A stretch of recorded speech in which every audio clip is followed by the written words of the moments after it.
ሳጥን የለኝም፣ ከበርሜል ነው የነበረው። ስለዚህ አሁን ለማስተካከል አውጥቼው ነው። እንግዲህ ራያ ላይ ስትሆኑ እንደዚህ አሽኩቲው ምናምኑ ከልብሳችሁ ጋር አይጠፋም። ግድ ነው ግድ ነው ግድ ነው። እቃ አትግዙ። ይሄ በቅርብ ነው የተገዛው ያልጋው። አሁን ላይ ፋሽን ነው።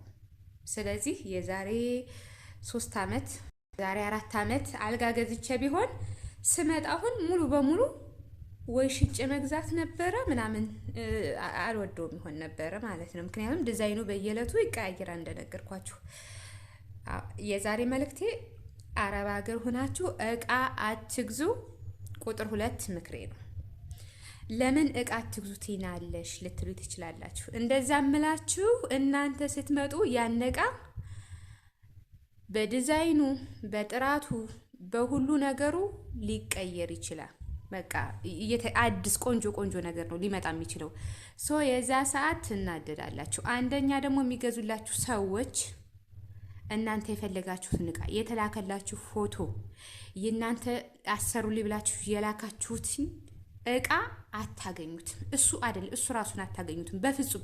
ምናልባት ከ110% ይሆናል ያዘዙትን እቃ በትክክለኛው እነሱ የወደዱትን እቃ የሚያገኙት። ስለዛ ነው የኔ ምክር ነው ይሄ። እንግዲህ ብዙ እህቶቻችን ደግሞ የገጠማቸውን ሊያካፍሏችሁ ይችላሉ። ማሳያችሁ ምኝታ ክላሴን ነው። ምኝታ ክላሴ እንደዚህ ነው። በነገራችን ላይ አንዷን ክፍል ሙሉ በሙሉ ነው አልጋው የያዘው። እንደዚህ ስቀርጸው ጠባብ ይመስላል፣ ግን አንዷን ክፍል ይዟታል።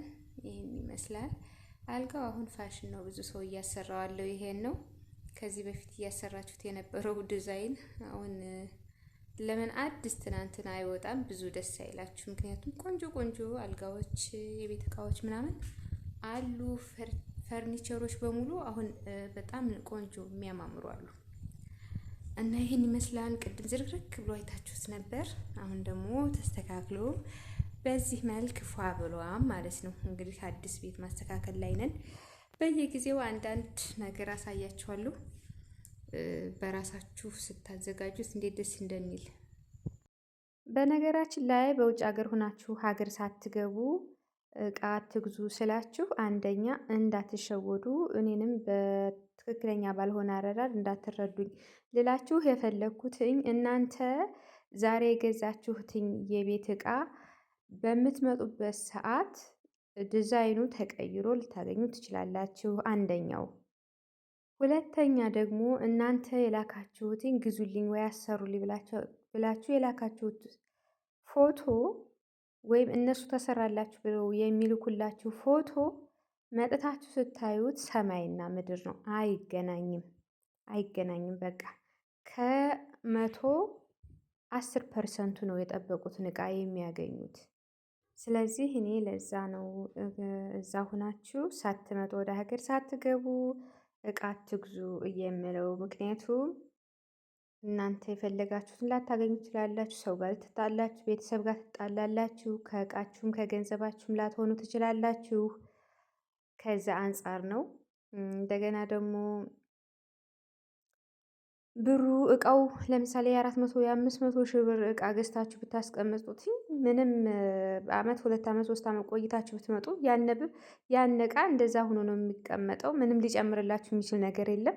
400 እና 500 ሺህ ብር ግን ሌላ ነገር ላይ ብታደርጉት ጨምራችሁ ቦታ ብገዙበት እናንተ እስከምመጡ ድረስ ብዙ ብር ያተርፍላችኋል። ብዙ ብር ታገኛላችሁ በእጥፍ። ለምሳሌ 500 ሺህ ብር ለእቃ መድባችሁ ከሆነ 500 ሺህ ብር ጨምራችሁ በአንድ ነጥብ አንድ ቦታ ብትገዙ አመትም ሆነ 2 አመት ቆይታችሁ ሀገር ብትገቡ ያን 1 ነጥብ የገዛችሁት ቦታ 1.5 ሆኖ 1.6 ሆኖ ከዛም በላይ ሆኖ ልታገኙ ትችላላችሁ።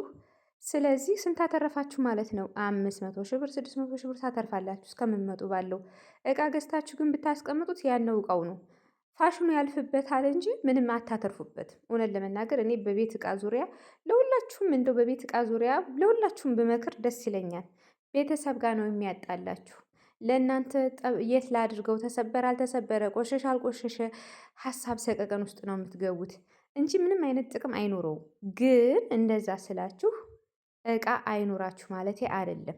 የእቃ የቤት እቃዎች ብላችሁ ያሰባችሁትን ያን ቁም ነገር ላይ አውሉት፣ አስቀምጡት፣ ከሚጠቅም ከሚያተርፍ ቦታ ላይ አውሉት ነው እንጂ የቤት እቃ አያስፈልግም ሙሉ በሙሉ እያልኩ አይደለም። አንዲት ጭልፋ ማንኪያም ብትሆን ግዴታ ነው። መግዛት ያለባችሁ ደግሞ የሚያስፈልጋችሁን ብቻ ነው። ከዛ ውጭ ምንም አይጠቅምም።